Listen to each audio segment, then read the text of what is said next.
Area busiafo ya da mo ase say afidie ne da so da United Television, it's all about you. Onya emfanto ha fato ha say na na ye beka dia da ne da ye say Bible crack o si unya de obedi de obehye ene de awudu ti beto a ti ye kukura ye pagya ye hwe ase nyina sada yenya entomagu bi kata ya daja so de ebedi enso de yenya kakradi na ya na ba bi de ti beto no ne asem no nti ya na aye ni bre eni apere kota asase pa na osika akokamuo na unya wasase title ni ade na oni abere pa nti ene de mutie yi kra director wo ha die eno ane se ye bie lines no na monya kwan abusabisa mukosa nti ene ye social issue na ye de aboa ye nyina ye ho asase de obi ape ejapa uja ejapade eja ne ma nti you leave an inheritance for your child dan so de anasase no eye ejapade pa nti na ye ba beka ansase ho asem na ansana no mame na kuyaski sase wa mame akwa baba mpuni mpuso me first Friday after the break na meni agimi ABC ntume ho pa odi apam shirt fe amame unim se kuyaski ne sa no bo na hye me na woni je ho sase ya Friday we efata no me da ase na nso betumi ahye bisa na say o Friday we na o African we opebia star foforo bia ubenya Kuyaskis kai say o Accra he say ACP Estate Junction na ohwehwe na Instagram ho Facebook ho betimi akobo oni akohoma ehu styles ni bi ho ono so de opamo a eba ntem na o style ne nso se de ohwehwe ni pepepe ebe down ho fine enti frɛ no 020 836 4729 020 836 4729 Kuyaskis eno no meda Kuyaskis ase papa na yenua be ma na kwasi kire wo Hello FM ene ne yire anan ho kafo awoda nti Teresa Ansafo wo ye teacher wo Fonsi DAJHSA ene wa woda wura na kwasi kire wo Hello FM ema happy birthday Ophelia Kwafo wo Race Course Pentecost ene wa woda nti unua be ma bra ya owo UTV na despite media ha and so ema happy birthday afi yenkoye nimwe na wura Benjamin Arthur wa bantem papa pobansana na nwotwe ebo oye deputy executive secretary a wo hwe operations and now sire director land valuation division nti ene operations wo media and say won say osire land valuation and that's the right person we want to talk to about lands ene eho ensensem nti ejata yema wachema wakwaba anope ye da wase na mapacho se wache fache mi pa juma na ne ye no so ye da wase se mama ye kwanya na okay yen sha se obi wo fi a obi se lands commission wo modwuma pa ne sen yo Abse mesha se aka se lands commission yen ton asase I see yen ton asase na ye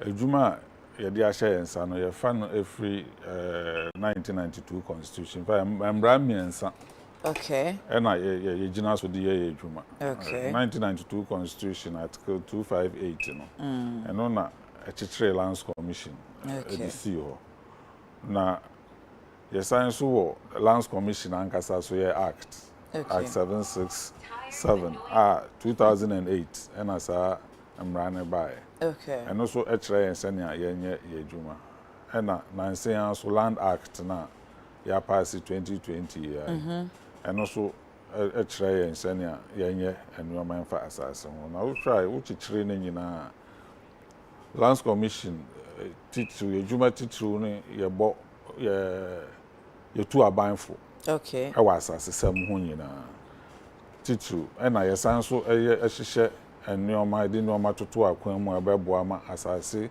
ho ekutadie no akoyie okay nti ejuma ne pot ne kase no na sene ya be ye no otum se first no ne wo ai ekueku be ye 9 government agencies 9 ye hwe asase sam so okay na act 767 no ebe kan ne nyina bo eye no ba ko lands commission okay nti se ejuma ye hye yensa mandate we no sa ekueku 9 as I say abe divisions of the Lands Commission. Okay, kwako ne de hen ne de hen. Nti say no your land registration division. Okay. It's one and a registration, title registration. Okay.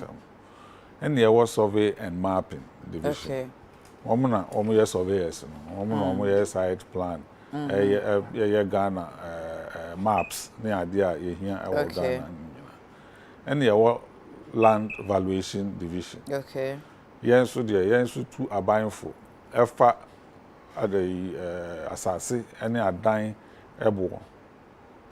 Nebo. Okay. A bit to say tokratwo property rate. Okay. Yen ye value no adema assemblies no. Ama omo hwe so adegigi. Asase we oje eto se ya eye. Yeah. There be asase we nebo ni. Nti assembly no hwe so no omo fanye tokratwo. Na samo nton asase. Nti mo ye de hu asase bo. Eno ye ko school 4 years I will take any choice any I oh I see another profession yeah values but senka your system we were say well documented near there cause Ghana high say no na say research be by almost say cities I war Africa a dime boy dia Accra to me it's because asasi ra no na and no choose eboa or the beje how do you know eboa bia market okay. Demand and supply. Okay. And it say baby assassin one. A month for P any wo so almost pass as well. Definitely and also Ebema market man okay. Akosro. And market forces na near so near the estimable. Yen chere say dine way in trouble madan. Okay. Your market forces soon near the actual says I dine way a quadri more. Say any a better no. Okay. Nti no land valuation edwuma no e bi so ne it's a fourth institution. Yeah. Fourth institution no public invested land management division. What am a problem no. One more na one more ehwe aban asase so. Okay. Nti you manage government land. And asase so a aban de nsa ato so. Ehwe so ema woman ya woman there a fraud vested land and also side division in a so okay and to can we nyina bomo a obehu lands commission ejuma port ya okay so your constitution at 2581A or say on behalf of government manage public lands and any lands vested in the president by the constitution. My problem is say on my institution be a public land omo asase to say bia University of Ghana omo asase but na say Madina ho em say local government institute omo asase enka mo na mo behwe so ama yen na so mo so betan na nkrofo akọ enkrochi enti afa ebe wi ase no this minister bi beba yakoye demolition na nkrofo esu ti ya na wabisa say na say bi ase obi o say amafo enkrochi asase omo njai obekọ akọhwe no bi ayenye ho bi kra ye gi ho no na de na gu form ne ade eya mo wo ho eya mo hu how do you manage it na oman nsase no enkrofo enkrochi wo so afi na ye wi a na ato da ubo ne ade serede me das se ya hwa aban asase so na se sabi ya fa kwan bia so ai se ya fa so na ya di asase na ma Fancy University of Ghana. Okay. We University of Ghana. Oma ya de pa. Omo de oma hwe omo de ni CEO. Sanity. Okay. And your lands commission. Ya de asase na ma o say government agency we asase we ya o de am. Se wo na de amount wo na se wo bo ho ban. Ye betumi eno edinkita ho sene a wo ban bo no ebesipi. Enso responsibility ne kase no. Agency na ya allocate amount. Na constitution can manage public way no or managing is management of public land and say one say government land and one more government estates. Okay. And your duties typically estate management duties because as I say no the ama farm only institutions baby to say airport residential area, cantonments, East Legon. The whole United Banks, the amama individuals be almost one more time, but the responsibility of managing sa estate no our lands commission and because I see a JJ who to the ma buy. As I say, you make sure say a covenant a lease na the amount and brand no wages so and no more na ye juma. Okay. Na asase no ye the ama University of Ghana, ye the ama Bank of Ghana, ye the ama Kolebu, ye the ama any institutions no say no ye the abedi wonsem. Okay. Nti abaya wasase as say o hweso. Yemra o manfo ni ho. Ote o se mata asase. Ese yento asase, yelisi asase. Ebi say oh yetimi to, me to ye no ho aba asem, me call lands commission no musi say. Enti ebi obi okoto asase no, onim interest kure kita no. Enti yen hyase interest e wa asase mu no, e ya hodo sen na etesen. Okay. Interest e wa asase mu no. Wo ma hodro bebre. Okay. Asase ba kusu betumi nya interest bebre. Okay. Efri ase no, asase ankasa no. Yen wo hwe Ghana ha. Eye ahemfo traditional authorities titru and asase no eye womodia. Okay. Womo kuta asase no in trust for womo and Crawford. All right. And only Alodia holdings no. And only the ultimate. And it is asase wo asase wo afebo. Womo dia for womo generations. Enti and only baako. And aban so etumi to saa interest no edima oman Ghana edima ye nyina oje ana oto oje otuaka so otuaka onje ne free so o compensate but ontuaka as oda ho ase kind of ana wokro wo compensate woda ho ase accident said de wutua ebe yo won say compensation bi wo ha no bo po edin senka oh sir I see ejina sani asase ne ti baby eda ko fire na interest e woman san na wo kwa akọje the GSS government GSS several reasons and you say be a own to your country e bi o ha baby asase ne da ne hia poten dia ye bi say ye be railway line okay as I say wha na efa okay nti ne board you ne board nya di you as I say otumi GSS asase no oma compensation nti aban no so tumi nya sa interest no our asase no so ne another interest for the state then we audition our baby no so our rights your friend use refractory interest refractory freehold into one so no utumi nya interest our asase no mu and also to me forever and I say senior bebusuano and stool no ehwe so e dey amount as a member of the stool okay now sankrofo yi na so to me eton asase sa na ye ka no okay but asase no ye ton forever say you know new land act no cry and say won't to me ton asase freehold nti I just ye lease ma okay nti wo be je lease e free wo mo kuta allodial interest no ada aban ana ahemfo no nti no yenim say be a residential the amount 99 years commercial 50 years bibisa okay and no lease no waji lease no for a period okay wa also waji lease no also to me edema sub lease to me assign the lease term ni nyina so assign the ma nti sa na interest no ya hyehyehye lease no mu na so ana so even alodia no so obi to me the ma e be a tenancy farmers ya the ma ya the rental say doso ana say fire ku adwuma bi kakra dia okota asase no obey den hu san interest nyina fi say ti say waka say ye nheda nton ana ye nton na febo enti ye lisi brofo amobeka no but ube hu say bia enkran ha titiw bia be say emfie bebre achi ohini bia ba wo say ebre de ma mo na so o say debi matasa sinetia ka ohini no pese obu me wan ya say de ne say obekirechira ma panati ase say ye de asase no nkrata ma wo no kan mu na ti ase say tika na wutu aye eye mfie bia achi nti say da achi ankwa ma wuni wa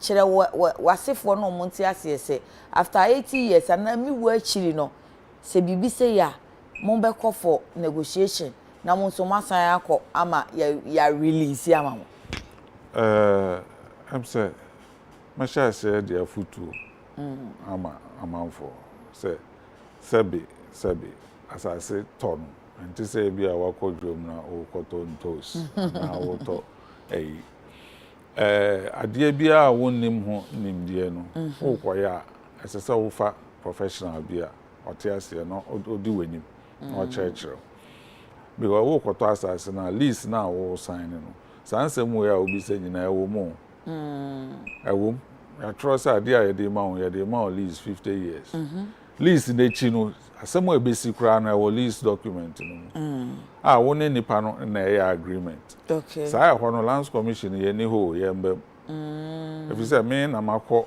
wɔ hɔ sɛ meretɔ wɔ asase nti me ne wo yɛ contract ɛwɔ adeɛ no a meretɔ no wobɛtumi de ama me aka kyerɛ m sɛ 50 years no ɛsan automatic me ma another 50 years anaasɛ ɛsan agye sɛ wo san ba meyɛ sɛ ne nyinaa wɔ nti wohwɛ lease bi akyi no a ya stamp bi wɔ hɔ a solicitor anaa lawyer assign ne ɛkyerɛ sɛ lawyer ɛna what prepare lease no ama mo ama mo assign ne nti the first thing is say wote terms na se ehu ade a wo ko wo hu say nyɛ tɔ na wo tɔ afa forever but interest nti no lands commission yen say no ye mbem but mo a yetumi de boa ne say wo koye say wo kɔtɔ asase no ɛsɛ sɛ wotumi ɛbɛyɛ search ɛwɔ lands commission records ebisa saa asase a mkɔtɔ mo records ɛdan ɛna ɛwɔ mo records mo a ɛkyerɛ nipa metumi ne no ɛdi nkita ho asase ɛwɔ asase no nipa metɔ afiri no ɛnyɛ sɛ watɔn ama me afei obi so asen aba so na akɔakɔyɛ land guard sɛm search no yɛyɛ ne sɛn efi sɛ ɛno yɛ amanfo haw pa search no efiri sɛ search no ɛyɛ information a yɛwɔ kɔ yɛ records mu ɛfa asase biara ho a ɛno ne yɛde bɛma saa information ne yɛde bɛma na wobɛyɛ search a wode site plan na ɛkyerɛ baabi a asase no da no ɛno wo na wama surveyor for ana asase wura no na ɔde ama nti wode ɛno ɛna ɛbɛba lands commission na lands commission ahwɛ yɛ records mu ayɛ sɛ saa asase a wode abɛyi yɛ records mu dan information ɛne ɛwɔ ebi a na efiri na we hɔ na ɔde ma osimesi na osimesi de ama obenten nti we obenten we ɛna ne din da so ɛwɔ yɛ record na de ama ebi wɔ hɔ a ɔbɛba no saa asase ne kakraka na yɛnya register yɛ koraa ɛwɔ yɛ hɔ nti ɛba yɛ sɛ ɛhɔ deɛ yɛni information biara ɛwɔ so nti ɛfa gye sɛ wo ankasa no so woyɛ wo due diligence nipa wo kɔtɔ asase no so obisa bisem area mu hɔ ba o mission nkrɔfo atotɔ asase na so obisa now you sure sɛ wo deal with the right person and so now go into our contract na o kan say bi asase no kra mo register wo mo ho no eno so amanfo concern as a new areas a eba mo wo divisions see a mapping and yi for survey for you ho and so new areas a eba wo beko no na asase no mo si o ye kra asase no yenya nchiche mu ye hu asase na sem si twansa ade so ye teteton asase hu asem nso ede asase mo nchiche mu layout na isa na ma no so the lands commission I see land use and planning land use and spatial planning authority assembly local assembly level na fiscal planning division the assembly na yes layout na chere baby as say e ada na sa asemu about registration of land ahemfo ne families ne tonton no so umbe register our lands commissioner ye ntumi nya information free ho enti first no na nyamra say by force as I say ahemfo ne ade wo register say land act no aye nemra say ansa na wo betwitwa wasase aton no as I say wo yes our registration of bigger land no our lands commission to me any sana if I bear embra say dem kra na ni say your register as bi I just say nipa no abey any larger boundary no registration it is just start here ni sana just a whole quarter now the bar as I see to me more information so as I see we register or anyway and our family head we edim and no be apa.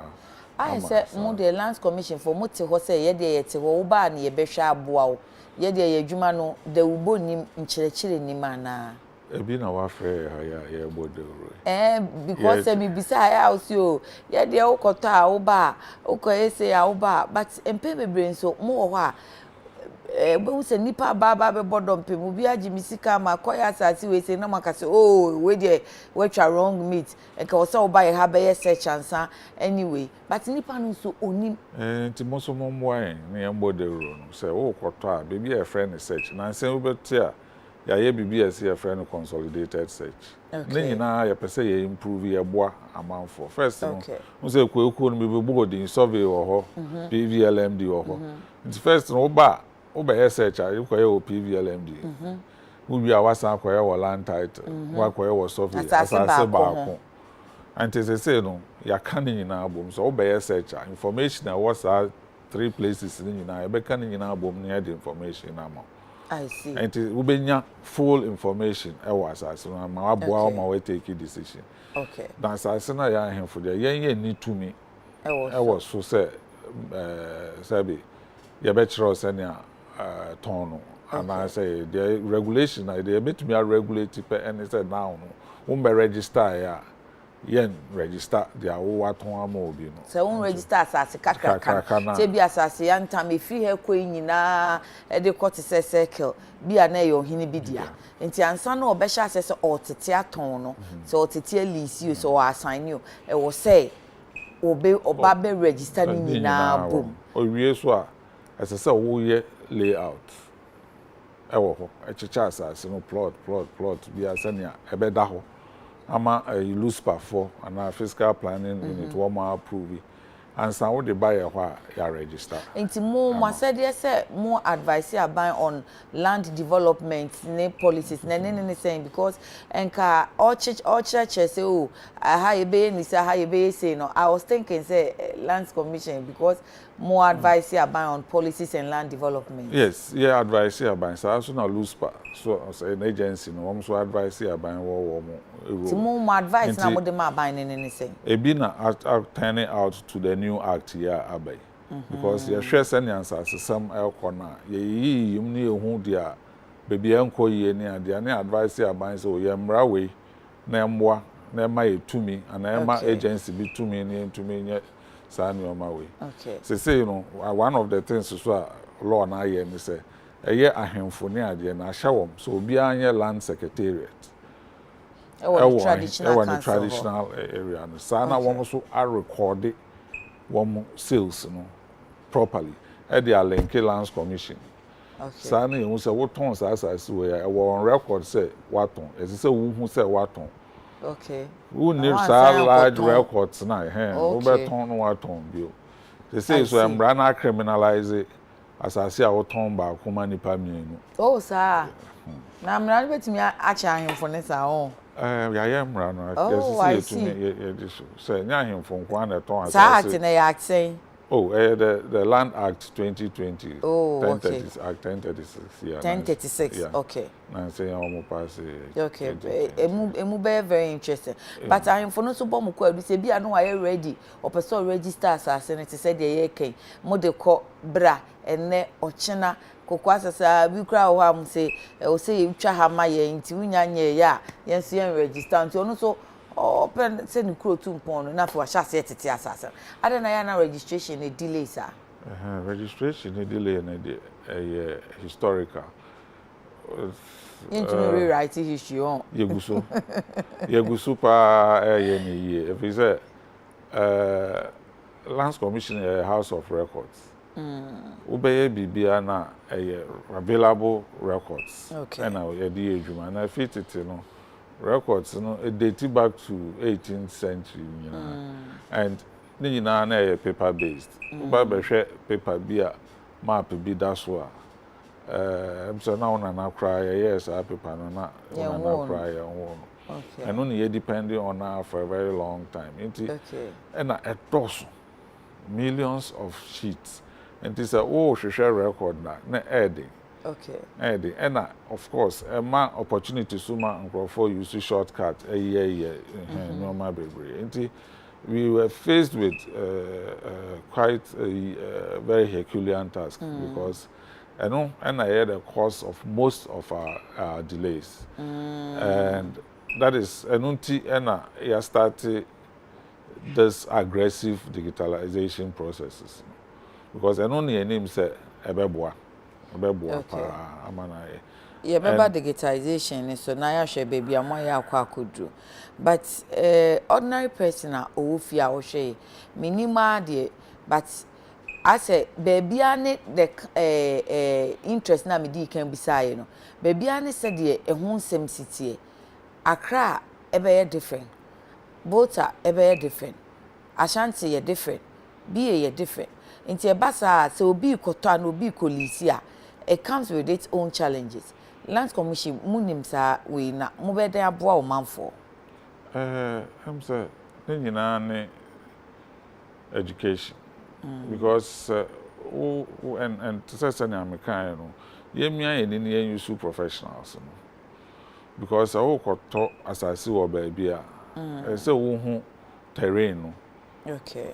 Wo hu interest ni ade a was area no of course we be search no Land Commissioner ebetumi a church or sa ne oma no but as I say we also we your due diligence na wo hu traditional laws norms any idea or area or for fasa apart from say for education now your records available for people to access easily most importantly proper professional obey gisa nyina ma wansana wetumi wa transaction. I see. Ewo land act for free 1036 year abaimu no anye bia solve a problem of land guards in Mayana. Yes, and also criminalize land guards. Okay. To the extent that even wa ube engage land guard also crown a crime. Oh, I first see. No na entesa. Na it's a why individual no will go through processes to deal with the land guard. But say once established, it is a crime which must be prosecuted by the state against land guard in the power or engage a land guard. I see. And law now a little easier because first na person will serve processes cra on obia or encroach or asase and I say wa fan for na or just why when ya nipa no wa serving when you know what yes say belief ni nya no serving na onya na untumi nko court say there eyan say ubehu nipa na ngasa utumi start processes court against whoever is faceless. Accra won your own peculiar challenges about ansasensema na areas be so in particular enti se mu register asase let's say Kaswa wagini din wo sa nsasem no but the interesting thing is Kaswa so Ashanti region Asa Central region enti mu register mu hwe ne sen said the aba bebo Accra mu ene omo kwa akoto omo search he no omo ye search no na mama hu say ampa search ye di mu nti me ye metumi avoid land guards nsem. Yes, region by region say senate nti all tasks na as a boundary no fall in the central region. Records near the in our central region. Nti e won say we conduct searches. What the plan about Accra? The plan so e betumi a kire so enye Accra asase central region asase for now no sanity but going forward no ye ni so obetumi aye search baby I was hoping say nka mo aye ni sa immediately no but that is part of your agenda for the larger digitization agenda so that anywhere in Ghana no obetumi aye but even now no obetumi I submit or search from anywhere in Ghana. And to me, I say, be our free Kaswa Accra. Okay. And now Okay. Obi koto na asase na onya asase mu lease aye say o say me hia title. Ebi on so say oh ohene no de ne stamp asisi no de mayor okay. Afa ebe wi ase no say amanson no sorry wo so a o say who need title. Me na what say me so me to wona na asemasi ho.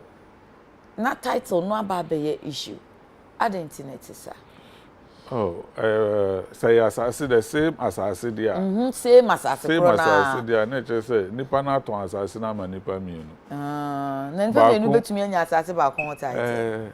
Onya eni se nipa mienu nya asase ho ba asase ba kon title. Se na wo tre ba kukuta ne lease na fi ohen ho. Ba ku sukuta title. Nipa kuta title na ne title na ya de be ma na che say wunya lease wo ohen ne ho.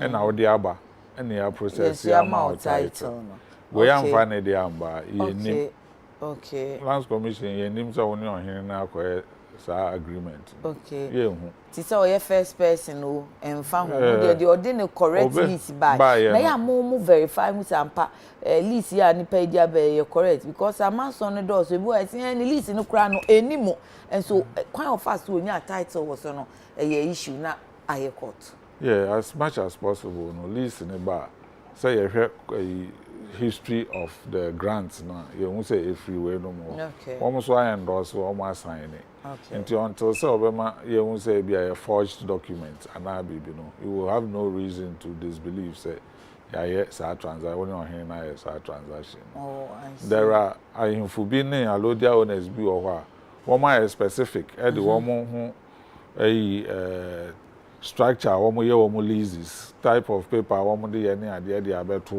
ho senya ebi ba obetumi so we ampa free ho okay omo ya to Accra hapa na say across Ghana Accra had na meaning say some of them omo ye okay then once in a while no womo to meet roba say osimesi say you know oni hobio sa osimesi na wabe si na nan a obe witness ye ama ya ne nyina aboa in a way but one fact document na amba ye registration or Lands Commission ye hu say ekuta but em say emra still ema okwan once ukuta indenture with ohene no to take the matter up be our court to show say one first person the man but first in time to register and a first person onya lease no on here no matter but this time no Lands Commission on be boanka sa ye court no e betima minimum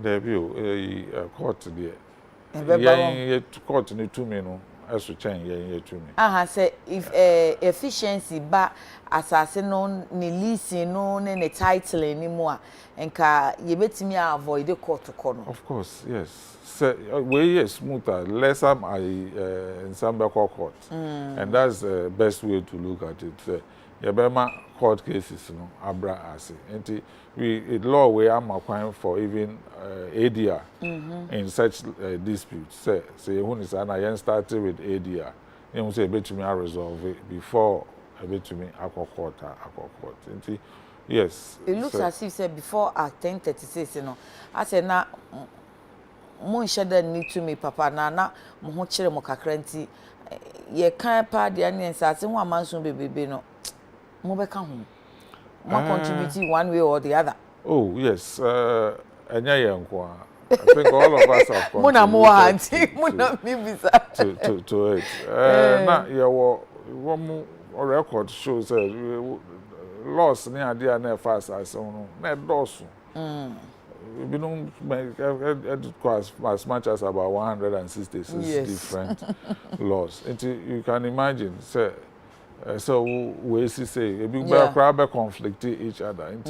Into the courts, no, you're choked with land cases because we for law be there, but law for throwaway and no, a boy, into consolidation of laws in Anabua.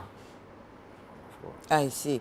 And sasini bi wo hon so a ase edidi awura ebidie mo boundaries no enti we hwe no asasi we yakunama family ana yakunama family because family also holds allodial interest. See, Yakrama family say Yasasia, and Ayakrama now crowns in Masasia. A jatan to say Masasia, na babe yasem. Is there a way Lands Commission team was officer boundary amanson? Through ADR, yes, you bet me, yes, sometimes, but especially our land title, Honsem. So they be to me, yes, through ADR. So I'm better or more, but ultimately, no, sir, I am for me, and our families, me, I pray. Or boundary issue, the ultimate is the court for side determination. Yeah, determination, and to me, need to me, like I say, boy, no, who was us in a hundred, I also had the hundred. So many near us. Okay. Say a man for me, yeah, man for concern no na shasia eba no. Well, principal to me am lines no na mu de atuja na Facebook nso mo ba ye be kenkan am we oni minti or the private way na amame o se registration ni bi ohono mo a enko through fi say enipa no the fake indenture and a buy nti sa no muntumi nye registration no etisen. Yes, and one question I will be say Abia yet to me boa and call force and now more quarters as a woman who say genuine but say a banny detective said then child they buy no in free as I see raw say say a register now. If the records now they ban a faker. In fact, at best can see a mere show. No, who baby, yes, I fake dog. Ebi mu sheda, I think in one of my classes, a kai say, Obini na damfo na, or see o me kota asasi we na fira no, asasi rasi or the bema say, yunko jame, or ko yun asasi ni de ye no fair chiri, no what your part, ama asasi raman no document in ubi, or fair chiri a sign call ye, say, or non so beto, or ma asasi rano, higher court. And asasira no de asase no emma ono nso enti time ono a o first buyer no e call ye say o finally mba be ye me title ba mo honom no ye say there bi obi aba be ye dada ebi o nso a ebi ana I say okita fake indenture no but o de anya title no enti mu ntumi detective hu say enipa indenture yin papa ti sa de a yentimi ma ne title no act no and so betimi a say won so a obeye sa no punishment ho ma wana. Oh yes, they say a criminalize falsification of documents. Okay. I am a crime. And it is na your child there. Of course, and brand new baby. But to the extent say Lands Commission here to me and forensics near determine say a fake. Even your grantor title. And random say to me even afterwards, who say who acquire title no through fraudulent means to me cancels our title no. To me cancel. To me cancels our title no. If a true fraud we establish a true fraudulent means. Number establish it. No, to say bakuya wo kan example out there me until say nipa no because here be your title na you publish it. Okay. And mo bia say sa see way. Okay. O see the document aba say your man a title. Okay. And a lot of times don't crowdful raise the objections. Okay. At that point, no be to me the objection but we will have to look at it. Okay. You show now say sa na title na yen yam farm. Okay. After the publication. Once there is an objection, I just say I resolve it. Objection either through ADR or say your stopping processes or resolve the issues and okay. To me. Ebi o nso a wabeye search no but ema conflicting results. Search no so beye wo mo ho a enti the various division na obubo yi obekọ MP for no survey for ne mapping for a different obekọ registration ho no so na man different results but ni nyanso one institution. Yes. Adentia. Yes, in America no we have your history hunt here in Kakra. If you say all these three different institutions, no more records. Okay. And to say information from the same parcel now. No, OBR records can something different. Okay. And so one of the areas, as I say, you're working at very hard to make sure that our records no are very well reconciled. So what's some working very hard. Yes. Not just a munya nruhoye. Yeguso. And only one of the law no crash say say a robust land information system. Okay. That is where all the records no are at one place in one repository, so that information across all the divisions in higher one. And now I started with consolidated searching. To say to search now, you better information from all you need who say is it conflicting, correct and now the information in our yes, but we be more at a go say and in fact the state of our records no so now Emma you to me enya searches in be or the site plan now what they buy no site plan nankasa any year records the way I your plans no the different standards any year plan I told they be I will be say assassin shifty a year plan no and that the same points. Okay. Nti ebema information maybe disjointed kakra. Okay. But of course we have to give you the information about your records. Okay. Until we complete this process of cleaning records of all the three. Some of these things will come out, but we give the opportunity. Then we'll have to come to the digitization. I'm sure that digitization in the best of it's our problem now. Of course, we think Mami, we say amount for questions, so then we can zoom into that. We say, what happens when the land I purchased turns out to be state land for which compensation has not been paid? Makota asase, and I elisi asase amami. Asase. Sa oman dia ana aban age nanso ontua ho patesika no eda so ye ne dia sa no me ameto ye no sesi amatoi me hyebre ne sei compensation and some say aban to state land. Yes, but government has not compensated the allodia interest holders of that land. And me so makwa another interest. Enti me interest na ma akwa asisi anu me gina mu sen. And I may church mu about. All right. Say aban akwa asase or pass executive instrument. Okay. To acquire the land. Okay. And Brani say as soon as executive instruments na ya pass ya publish ya man notice. Asase na aban dia. Nipa compensation cry any dia. Nipa ya G asase no one in nsem no alodia interest no. Only right to the land anymore. Okay. The rights to compensation. Okay. Into court krana, what the court will fight for you is for government to pay you your compensation. It says so to prompt adequate compensation.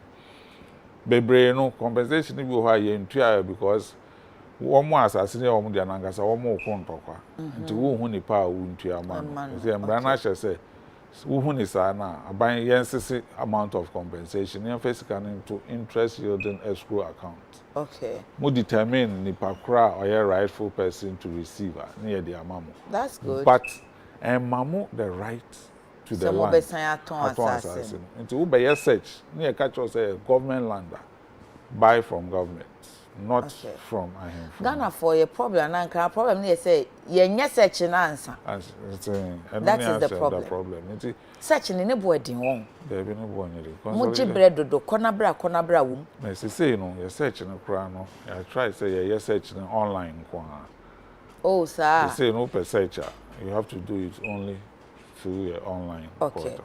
So we a state land still you compensate your me ati say aban akoje ontua sasiwura no patesika kra o ntimi nton tesi ade ye o modia no so mo beje patesika na free aban no na se koban so say aban se meje na me di asi school afa ebe wi ase asasi da ho aban a won fancy school be hwe no na aban ankasa na ne nkrofo otwitwa ma omo ho no asasi run so say na sade amagima asasi so not using it for purpose for which government acquired that land compulsorily and also be ending. Yes, and also so subject to interpretations. Okay. For the public use. Court in a better interpretation. No, because invariably, I in cases are buying and use assassin. As I buying your first offer to one more or two one if a person or return the land. O can auto na ya na me ya pa say wan to wo de ne de na je because emrama ne kwan. Yeah, emrama ne kwan. Eminent domain. Say emrama ne kwan for ye nyina ye good. Okay. Say one man is I to me na nka jama ye ni airport. I work Ghana because I buy near assassin. Only assassin. So person airport my as I said baby airport no one. Or kwa any sign for no catch as I see where the yenton. Ope be a compound or however, we airport to also just about to be the 2 major. Oh, airport to the my age. Good. And hence, he said, buying Koja assassin or Becca say, assassin major na media airport. I say, baby, I say no. Nananum CEO, any a buying well, or more pennies or man pennies soon, car buying befa anyway. That's why he acquires it compulsorily. But almost you are buying G5. A baby I say now buy and find near airport. Be craned da as assassin in Nura. A baby I say no muchicha no mu de estate. Inti assassin who say I dey must come the airport. And I say muchicha estate in yes adia major masase. Na estate dia means manu munku ye say means mean to me entona me from estate developers na me miss canibia. And also in ye sound. I said I was assassin. I bind there. As at the time now. Oh, they know a better prayer on a bind. And black crime or what? Bit me a far crime so say. I bind for first, I bind fast as in yet, yes, or they are. So crime necessary offer. And this I would do to me. I pass as soon as I was walking for one farmer and the Amias Milko Tricha. And yes, but as I see, as I see, be an executive instrument, okay. An executive instrument, any details, when I bet to me, I buy what I was asking, so obey to me the airport, and now obey to me the ancillary baby fufra, either related to the airport or something else. There are processes. Okay. And to whom to me, quite and say, not the bay way. Me who you're not there, and to me, so me coffee and make track. Okay. The foot is any court now go through a process to get Nana say, how can I claim compensation on my grandfather's land that was compulsorily acquired by the state? Enti yaje but in Patasika ne maya. Ubetimi ache kwa obefa so a obetimi akọ fight for Patasika. Oh yes. Instrument of acquisition, executive instrument. Bebre wo ho. In fact, the branch says a pass executive instrument now. Within 6 months, it's so be a claim for the compensation. Oh, okay. It is a grandfather ye claim at that time. Now you into a car, he's still entitled to it. You can make a actual balance commission. Okay. Say yes, sir, the executive instrument wage me and answer say. You better a record to me catch us and yeah, no. Osimesi when apply for compensation. O grandfather account. Okay. And answer on account. Okay. Or count one. Me a choose state na drone. Santi na ye ntua. Okay. O just say be o na the grandfather beside say your man compensation. The grandfather brother also declared by say oboa ya meme dia. And now obi fufu so dia ba. And they couldn't resolve all differences at that time. And Tina just said that's so down. Move change so. Na say be e ba say motua man grandfather so amu behu aka che. So oh grandfather abeje did that. About the be na ye dey achiro. So you will records no ho receipt ni bibia na ye dey achiro so aban etua did that. Oh, okay. But they be na money. Say the mutua ye ni susu so because e be abehwe asase age ni 56 bi o mutua pondu bi but say never be asase na beda no ni ade no na as a bushia phone so nya kakra mu say oh compensation mutua at that time nature into your mind fa kakra nkan ho e possible sir. Yeah ni sir say the obi abesan obi abesan beji bi ato so. Because asase ye turn 10 years ago ni etua ma on. What you have after 10 years no about so and that there be able count more price there. But say no tin yen ton asase afebo ye lease no. After 80 years na asase wura benya emfaso say bia 99 years ago na ebo ne wo fom a oni ompo a ne match say we ne grandson e benya so mfaso say omo betimi a release with the current value, market value. Now compensation there what twa no once no na ade no so market value go sure. Aban ejidia, aban no ultimately. Aban no to say the awaji freehold. It ye tua also a ye tua obo a ese a cover. Afebo one sign maybe. One sign maybe. Okay. Mike Mengels said, "You say I have requested for my land indenture from Lands Commission since they have a copy of it after mine go missing. It's almost 4 months, and all they keep telling me is they can't find the indenture since it was registered on 1992. In 1992, and it's difficult to get it. And I need this indenture to get a permit for my building at Gacentra. Since they can't find it, what can I do?" 1992, so they sent Kenche, yes, I said, because what can 18th century crowd documents are more? Yeah, So documents, why? you know, but like to say any American, there were issues with records and retrieving records. And you think I hear advocating for complete digitization of our records. Okay. It's in Mike's situation here, be anything. Yeah, Mike's situation, I think specifically, you know, over to me, I have further pursuit on your further petition to us. But it might be genuinely an issue of finding the record because it is a heap, and if maybe we'll have to have something dedicated to looking for the records. But if we had digitized the records now, Obenya the certified true copy of that record quite easily. There are some of them that one of the peculiar cases. On make another. We have appeal. To find the record for him. Okay. Because say already register with deeds now. Not just say the deed has a record or a copy of indenture in our records. Pacho mama fa Isaac na nhwe. Isaac kado wo ankwado bro akwaba. Macho mijoso. Hello Isaac. Yes, macho mitonka ba. Mintonka na ebe den so se Mr. Arthur betimi ayiwa no. Aha. Hello? Yes, yetonka fe kasa. Aha. Macho mi say digital registration of land no.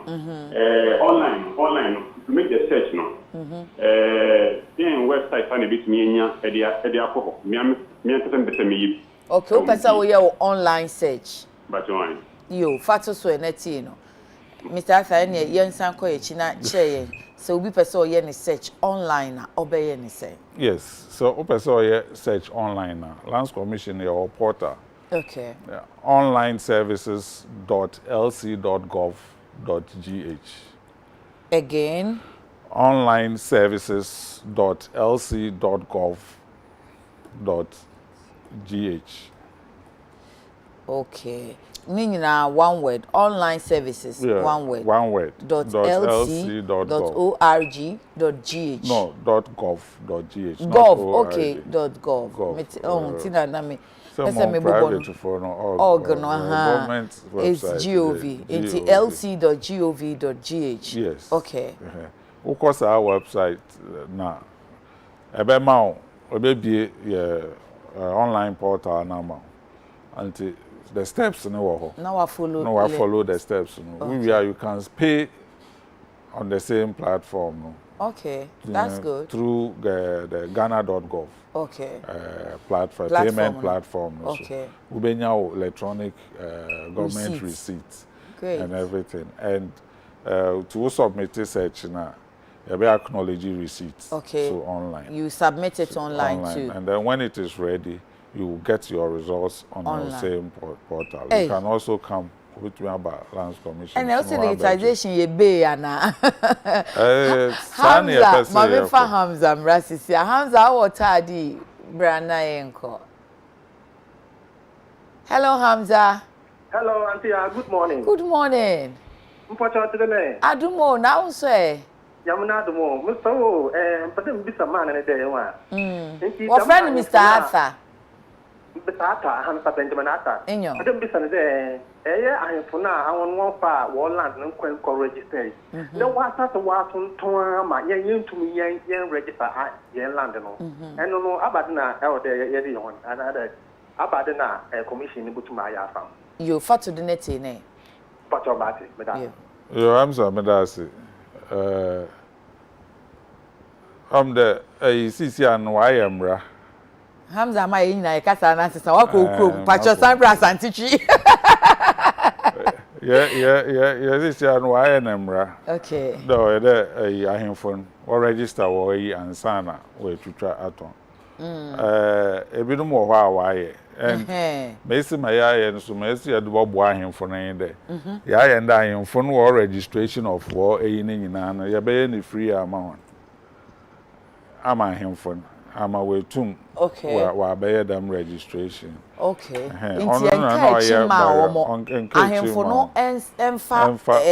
Site kese no mram ho. Na monye registration ne ma omo. Said the be ya nkwankro mo atoto no so betimi. Why registration. Okay. And yeah, start a process. I be engage him phone. Now when I 1 year words, now I encourage one. Now I be because in Branish or the way. Okay. And sana will too. Now sooner than later, no so you publish. I am for 1 year words.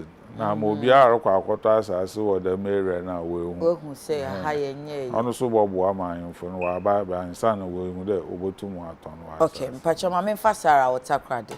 Sarah akwaba. Yeah, anya. Yetio. Yo, mpacho me was the same issue more outside the country and then I just came back. Okay. We bought a land like 2009. Okay. And then afterwards, like 2 years after we bought the land, the guy who sold the land to us sold the land to another person. So, and then he promised to replace the land for us. Afterwards, he's been tossing us back and forth.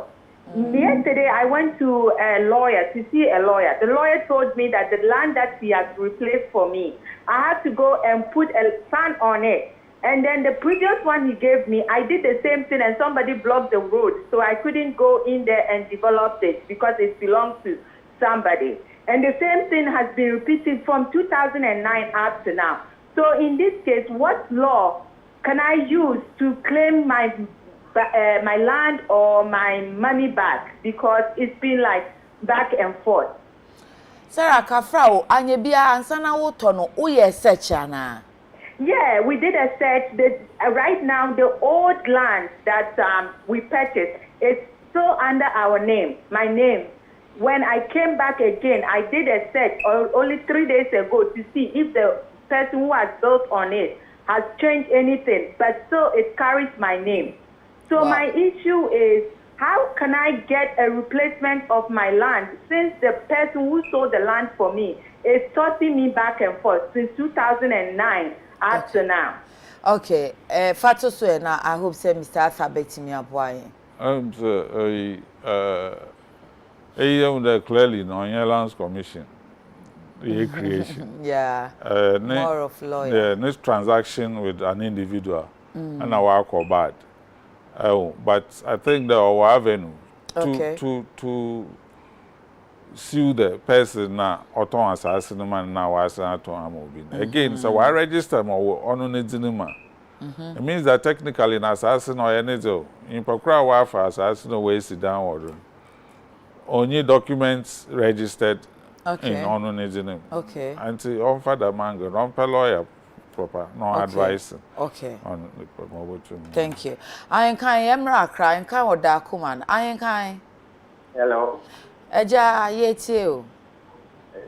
Auntie. Yes, I can. Good morning.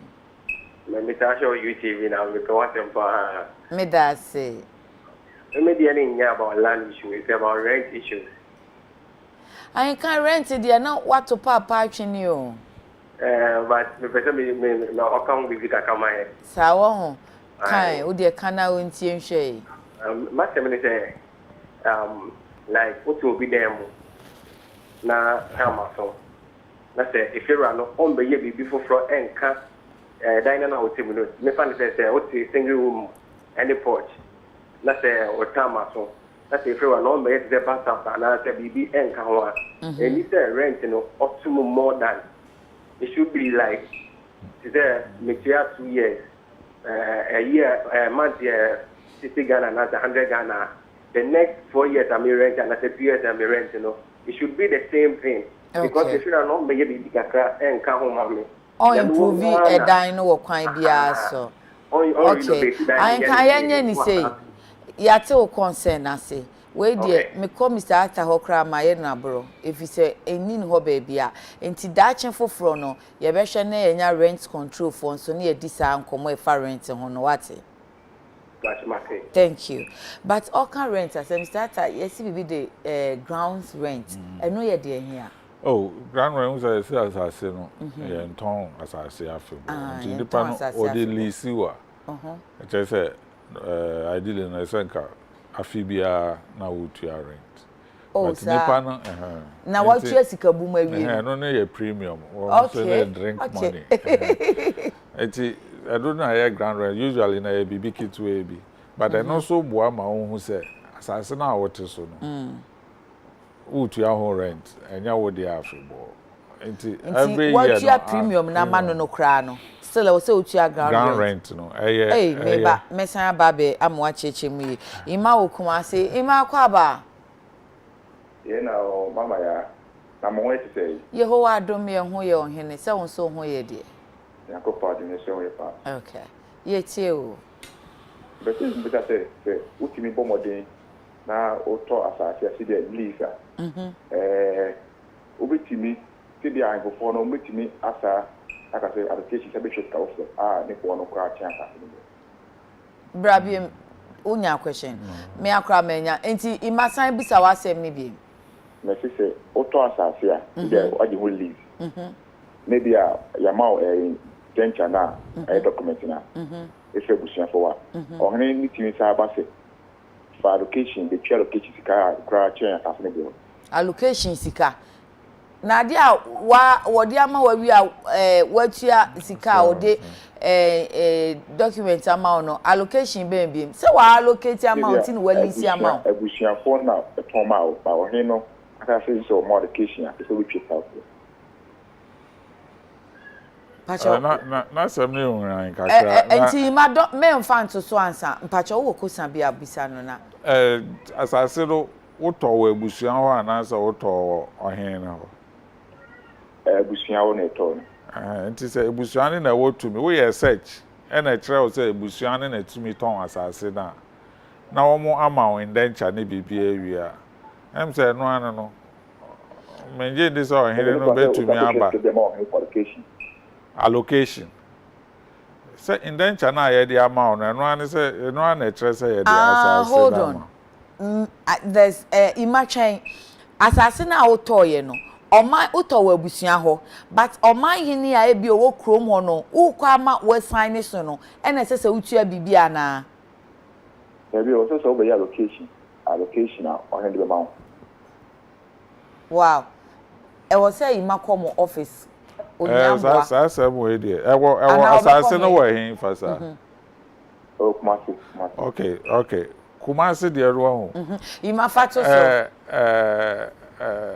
usually no say Asante secretariat ono na ye yes because Kumasi sase nyina aye otumfo dia but ye wa hemfo a wo mo be ma allocate asase wo mo na ton ne first ma okay wo say oh ye allocate point wo ma obibi o mo friend allocation note okay na say ye the amount okay tie no na wo de be ye o papers wo wi a e be come menhia na menhia endorse am okay but ono can but uji to mun so say ya allocate ma why you say chewie say genuine enti e comment hia ubetua bibi kakra ama me no dey as say dey ama na wie afa ne science ya allocate enti hi na obe ohia mo ahe na sese okọ your office for lands commission okumasi won be boa no be church mu imane ye ne sama me afa ground rent now say watua premium ebia prince ato asase wo amasama watua ni premium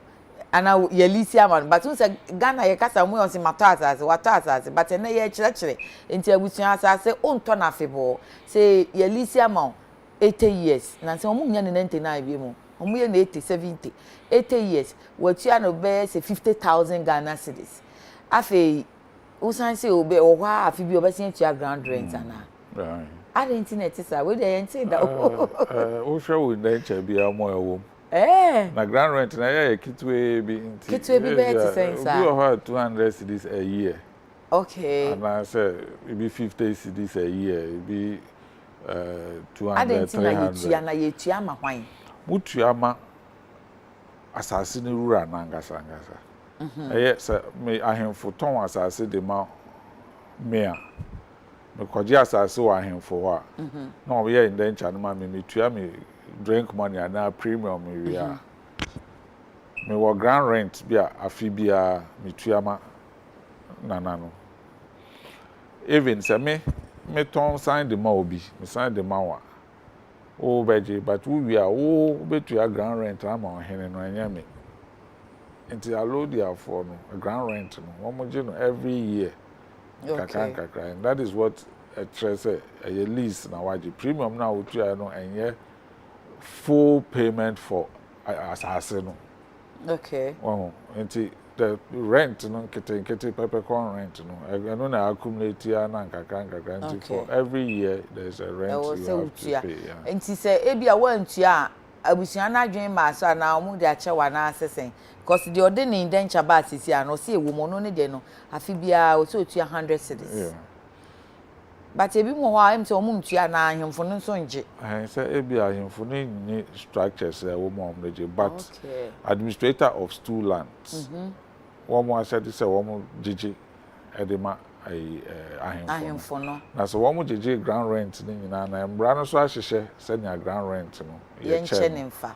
District assembly nya o mo tsa ba ne cheni so na akwasi wo Elmina akwasi akwaba ayana yetie o question is ibia obiata tasi ne ibia nimpa no so pato otwa bi ma obia ono ato bia be 2 plots of land no pato otwa bi ma obia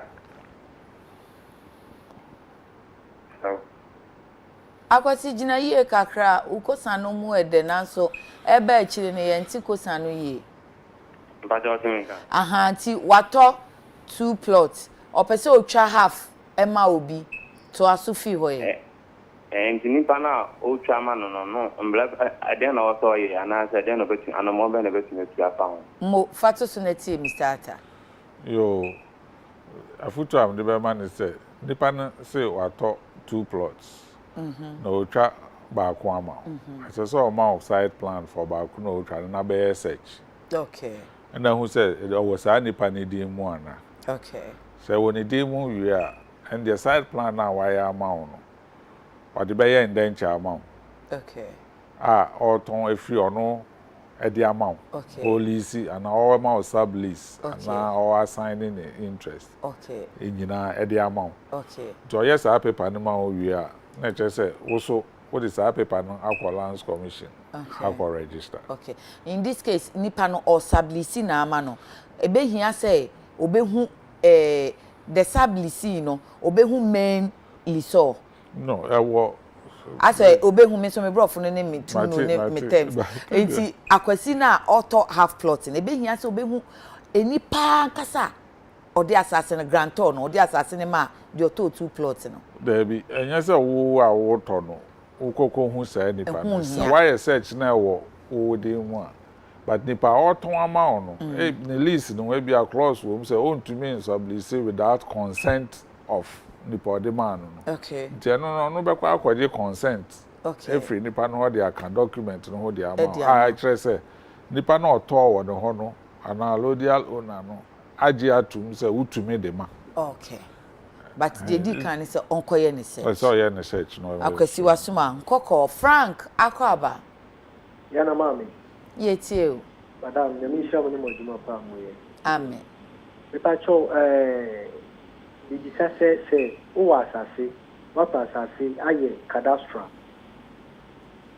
why cadastral nti cadastral no echi no ohino no so aye site plan no ya san ama okay betumi aba say nfie bienu echi no ayefo no beka say o mo dia fi wonsem okay na cadastral no any site plan why ahemfo no fan say o man hin no ho no asan cadastral no okay ama site plan no so kuro no so hin no so asan okay site plan no nti no se wonya indenture asase ni elimu wala sana meba unim cadastral no okay nti afefa to so je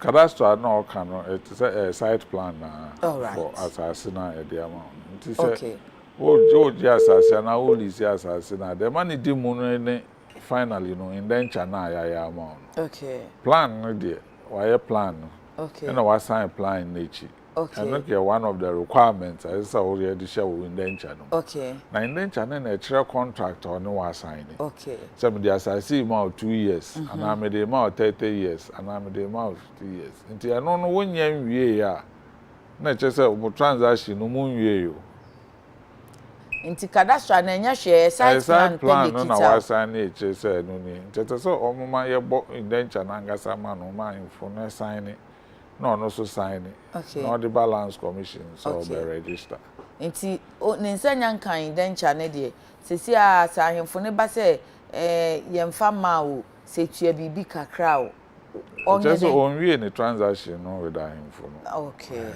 okay nti se ho kakra no sikasem no wantwi ba den no be it won't say so for professional and ka boa no man wie ni transaction nti ka those all 2 years as I say make sure say yamano na indenture which okay. is the transfer na yeah transfer interest na the amount okay Jackie hello bye yes dear who are here fa if I show me make up to home so whom yo yetiu me patrol me so mato land na my cadastral plan no any indenture but later me say me koye registration sana omuye flew up here search mame inti search no no and sana me who say land me lease land me a day almost say a lease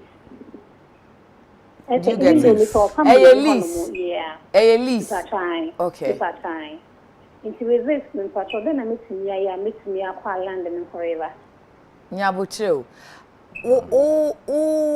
wato time make sure family maker and you be on lease amount maybe it has been leased to another person and they be also paid forever they told me say into akwa low their interest into who turn forever government no me patrol ko for you there be o say wato no one say ni yesua de cheche say yetimi ka say who ya low their interest so that say wo no ye wo de afebo sa na omo de ma wa na patrol and family no mo de ma me but me full up no for your registration no and some of your search money who say land no government and some we say unless me be and son me acquire land in forever. Okay, I get it now. Fatu so it is say obi first question no. State acquired land. Na wakwa akoto nti ase wakoto aban asase. Obey ni de. No, just say all can first no. Okoto asase na nsa na okoye search. Yes. Yes. Nti so ye search na ansa okoto anka ebe ma na enwuse asase no ahemfo nim to me nton ma no because state land. Okay. But be so na vested land because Koforidua there sure say places be or why vested land. Okay. But, so it depends. Obe to me on fact the one but after the 1992 constitution, do we still have vestments?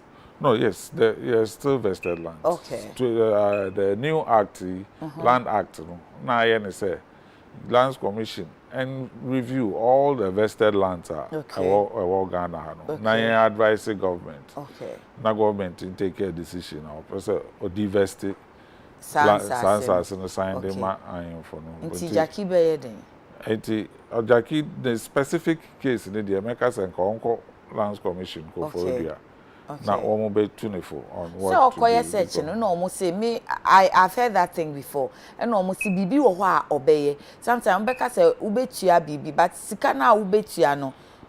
Say ya na endorse after wash say o metua Mr. Atas asira kadada. Sa na enye Mr. Atadia.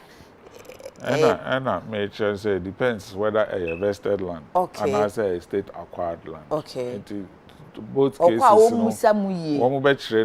okay. the processes is. Say state land in a wakoto na even say be our kwesi down or so. It's more like why encroach you on state land. Okay. But recognition say what one more you free one more buying free one more. There was some processes for regularization. Okay. The necessary cabinet approvals near there you to me regularize one more encroach. Our state land when the processes are there. Okay, I see. Sisiano, all in Sassia organ in Lands Commission more home record than David. Said that I say because a moon register. Yes, you don't have all the records. Okay. Mami Inshe Alexander I will say like or say I am an interested party of a family land. My grandfather's land given to his 37 children, of which my mother is the eldest. Before the death of my mother, I had a 4-acre citrus farm on the 22-acre land. Few of the family members have sold the 22-acre land to an estate developer. How do I claim compensation of my property and my mother's portion of the proceeds? Or can I claim the 4-acre land on behalf of my late mother? We inherit maternally. I am confused because my project is 17 years old and my mother died 5 years ago. Those family members who sold the 22-acre land say, I am a grandson, so I don't have any authority. Well, this is purely a family issue. It's a family inheritance issue. Matter. So I would mean what the family share the services of a lawyer. Yes, to advise him. Yes. Alex, Kosheshe lawyer na omwao. David Kaswa. Madam. Yes, David. Good morning. Good morning. Madam. Yetio.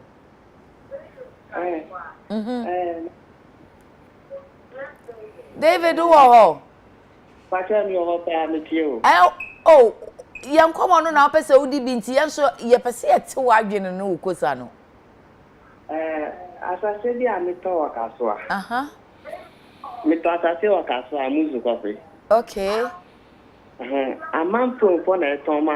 Okay. And I see dear, I do the so I found for City or Modia. Okay.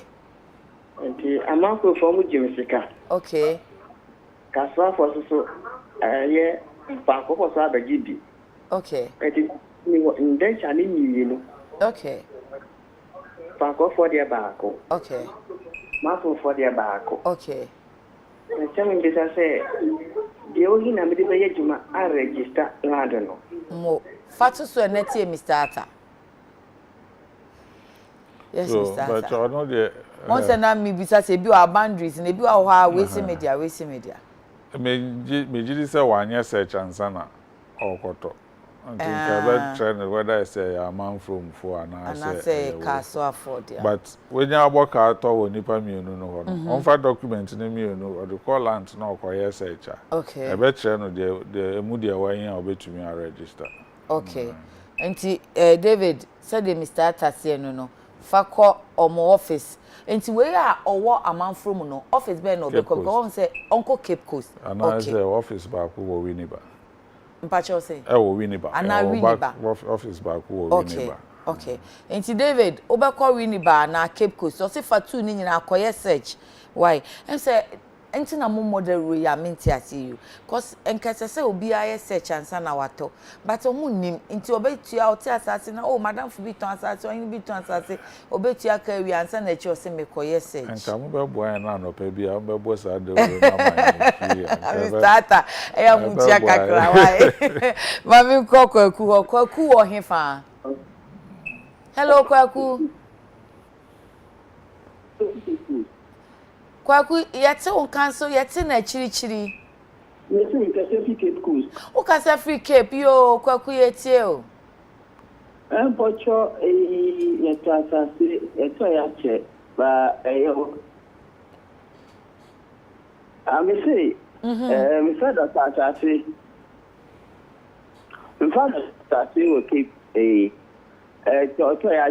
Okay. But I register as here.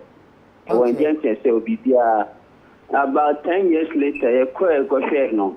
A quite search and call some quacker a search. We call it one more ton as I don't know a different person. Recently, that person will meet me after sure. Make creamy in the back. More than crata. There were in Jensen's Bibia at time they said. The fact the restriction, I'm sorry, you know, or the baby no restriction, and also you're into and follow up. Oh, yeah, title and our registration. Cape Coast, Central Region. One year registration. What? The Indian test side plan, you have okay. Mata say, I'm Pocho, I'll fat to donating. Say, Mr. Atta, what I say. Kweku, Mr. Atta, what was since he fat to donating, I. Okay. Cape Coast or more peculiar a problem now. Oh, that be I say ne father twice as Onyane in danger. But one register. I think him for a register bulk as no. And I'm credit and see a register. Okay. I'm credit upon a register baby because what toy free on him want to buy register. All right. This any papa register ya. Enka what on assassin mo obi foforo oba obetire de assassin wo obi ne papa ne dinam to say me nipa no ntum register ne but nipa ne the document ba lands commission record ne kire de ahemfo no na oya wa assassin ahemfo no so na wa atona ama this new person nti oba ye nhu de obi su kita in danger 10 years ago or the assassin so famba okra cause papa no your registration na yare nti odi free mu nti maybe a registration angasa no once only a record onye nti onye ye nani mu record but say what say bedru mo be hu say waya dru mfimfi bed paper no crofo ka say ya start registration no. But starting registration is if you have no document now court. Registrars now stamp wire endorse. And no is not a big buyer. It's I feel I will complete it with indenture. Okay. Now you're possible to lodge it for registration. And it depends on stage also where doing the registration. So while the balance commission now go through a process I record or records them waba for registration because oba first you be note okay it is any papa ye bibisa kwaku onye den so why bibisa say any papa ye bibisa why bibisa na nka search no be kire the we note one papa ne dim nti ka that's new one na or the bed nka won ma onya registration in effect kwaku ma luti asase na well as I saw call back to one more Tom man ne papa no I find out why they have sold it to Mama call Lawrence. So Lawrence, who wants some yet good morning. Pacho assassinate biwo insawom. Lawrence Pacho ma woni so kakra. Pacho ma to assassinate biwo insawom. Your flower signboard. Okay. Na me dey na me toy no. Ebusiane ka say indenture no forever. Until me say anonymous no. Etimi yes and at least means you different and then so lease in here then say ebusiani bi toma na ye cho indenture ni mo say forever na that means say what on afibo na say ɛsono lease no na ɛsono nya betumi atɔ forever and so. You fatu suneti Mr. Ata. And our question be anka be. Oh, okay. First no na it me a ton am freehold. To individuals. Okay. Say no, and Brana say even families near the end to me my freehold bill. Oh really? But say who freehold did that. Dear, you bet me a pass freehold no on to somebody. Okay. But if I him for ne families, woman to me Emma will be a freehold bill. Now, as I say, a lease. Oh, sir. That's the state of the Act so by 2020. Until Yemfan say be a oton last 2 years, 2019. Over freehold in it. I know the yes. Until forever, they bet me I possible. Until your bed then I was secure na and one cobasem dachi. As it's all registered. I was so register. Okay. And Lawrence to registration one among na ankechi among. Okay. Nana eboa oh hefa. Amen. Patam Kasasi Spinter. Pacho Brebiem. Kasasi Spinter. Accra Spinter. You Nana yeti. Pacho. Hey, newo a asasi na asasi nyempeni pona toma ebino yepa nti na mi okuru ewo okuru mo na nyempeni pona toma on asasi no omoye paper no pipeline oman ye pipeline ni say fine many way and a boss here and I say many way and a boss here and I say omoye pipeline ni say 50 by 100, 50 by 100, pipeline here. They buy and I tell them, say, let's get it here. One more form of it. You want to buy, you know, it is a pipeline now, for more years. Woman put the air more shit, pipeline. Okay. It's a thing, Mr. Lawyer said. You see, my capture almost a woman fast. No, who let that mean, almost control. You can want to you are not getting. I didn't hear the last part. Mpacha Ocheyo, what catcher or lawyers said then? Hono, Mr. Atanti, Papa. Listen to me, because Papa no, what say. The Pacho, assassin, I can't thank any meeting, and I said it. Ola ne moayen, inti jina ye kakra, yawaha. Hello, yawaha. Mama, Pacho Tineka. Yet, but a question now, Cosano or Brepa and Sana Wati. Let's see. You were Udicru or him or him. Okay. Now, a mental important as much in Crophobia. Okay. No more tone at a pound. 5 times now, or more year, you know. For one, let's say, 5 times, Udohanum. Hanum na ye me balia and as a hanum na beto a phone for pin and I say my start trying in here say I have 50 by 100 one say it didn't just say many we me a bush here. Okay. She said it hand she said woman Otolanda auto fence who so in a bush here. But one more than entisa. Okay. And I'm in percent don't say a assassina can hold a didn't change an action which means and I say which means one more come once. Where the Mr. Ataje? Where the foot na maybe I'm a okay. Side plan, yeah, side plan, I'm a be individual, be but maybe I'll be say I train the plot now was side plan. So, and just say on you be on wash.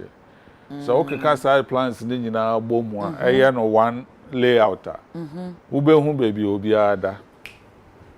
Well, and he said,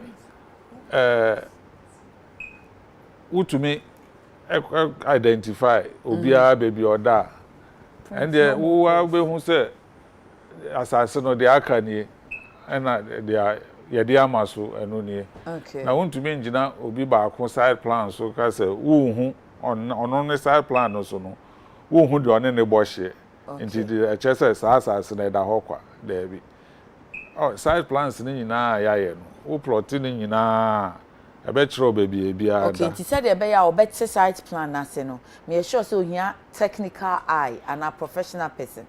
Yes, a woman layout and son of one try.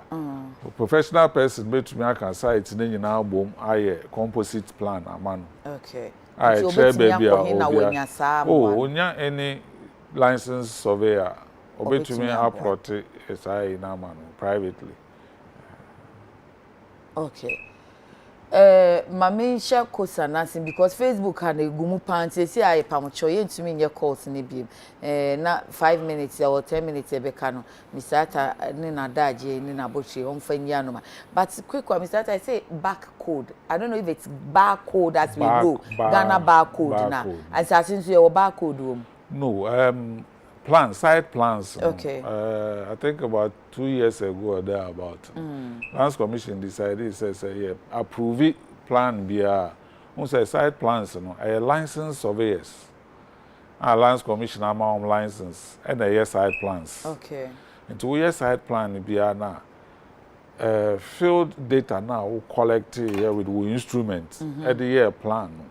As I was submitting in our Lands Commission. Okay. Now. First, now the bar, you approve side plan area. Near the baby armor now the call. Okay. And to say information on side plan maybe one, nay difficult, say a benya. And to the IIN is a part of your digitization. One of the first things I hear and say, what the side plan about, with data in a generative barcode near print or side plan nature. Okay, that's and good. They say, what the buyer officer. Data now is stored in your servers. Okay. And you scan the barcode now. I be mind all the records on the site plan. I'm here to me determine sites, why demon your site plan, and fast all and the efficient. records the same time. That's and we are able to regenerate the site plan easily. But unfortunately, Abigail Fosiao say, portal now the my onlineservices.lc.gov.gh. And I'll say, please, the portal Mr. Atta just gave is not opening. Inti yeveshe obi so krati inti nipa na sign the man custodian rules so say onlineservices.lc.gov.gh. Okay. Derek Ofibuahin, please can Mr. Atta tell us whether it is safe to procure land from estate companies? Oh, the Mr. Atta will to us say, Mr. Atta, over to me about more so am I. Oh, safe is making sure so work through the process of our searches now or conduct to due diligence. Okay. Inti se auto estate for no cry, mema onya na adwen se auto estate for ho onkoye search ana. Yeah, no because estate for no so some sort of a bidum ho na wo so e dey your development. Inti say estate for na register or one more demu and I say a war ahemfo ne demu and wo from the search. Okay. Justice God, is it Godisberg or Godisberg? Please, I have an old indenture since 2000. Can I use it for registration? Yes, so bet me use it for registration. Bet me present it, but about you better not acquire new barcoded site plan, not the attached document. Okay. Jeff Boy, good morning. My question is: after buying the land as lease, will you pay again when the years is due? Will lease na expire. And lease na expire no. Also be see to be mu ana. Na lease be expire na wo ho dia. But say na gina conditions are what lease. Okay. For renewal. Okay. That's good. Lenny Barrow, Mami Akosia says, after buying a land from a family, do I have to buy again from government doing registration because valuation has reached the site? There be ABR or can stamp duty. Oh, okay. Over your registration and brand yes, so to your stamp duty. Okay. Now you emboss a stamp document. Okay. No, you buy evaluation. Now you apply the appropriate rate. To know the Ghana Revenue Authority for area. Okay. Yeah, assess the amount of Ghana Revenue Authority. Okay. My Solomon, please, I have a question. With regards to the ground rent to be paid to the chief, what's the determinant of the fee and its variations? It's our ground rent in Mpacho. Once me besides why they determine now say yeah we indenture. We indenture is part of the agreement. Now variations this way. ground rent calculations they vary, and it's like we'll go into a contract with somebody until you negotiate on all that. Okay, we need paninka. 10 na boy, but unfortunately, can't digitization. More digitize mo ho adru he. Digitization, they say Accra some portions of Accra, bear 10% of their records, they are digitizing. 10%. Yeah. Yeah. They say, fortunately, you are named Minister of Finance and sector minister aggressively, pursue resources near a total transformation of the Lands Commission from all the manual to a complete digital organization. We know a pilot, Yankasa, and we are saying it's a good proof of concept. Digitization. So your records can cry to me digitize. Most I see free year, be. Yes, actually, we've gone through a long process. Not answering time na mo share digitization as you, but maybe mo share say asase no more digitized documents na more digitized no year be na more digitized free because the lands have been there till we don't year by year. Okay, it's an area. Okay, until maybe to say cantonments, government areas. Okay, and they offer Tema. Okay, Parts of Tema, parts of Doyimu, Afienya, Huabana. That area and records. There doesn't matter from what date started. Only digitize it. Okay. Baby, I want to say more digitize. I don't know, man, fatiseka so amasama na nka ho. And so we proof of concept. The air day in resources are one. And we are now going to be putting Okay. But we want to make sure say then you can tackle those other areas. Until time ben na mo be we to say pilot na mo ye no na mo share asian kasa. No, say the available resources maybe to say a pilot. Okay. The next steps is you try say your services number online kakra for those areas. Say payment platform Ghana.gov now in such a way that for all services nobody to make you online. Okay. You don't have to work there. Okay. Shall say with searches, they say searches there, it's only online. Okay.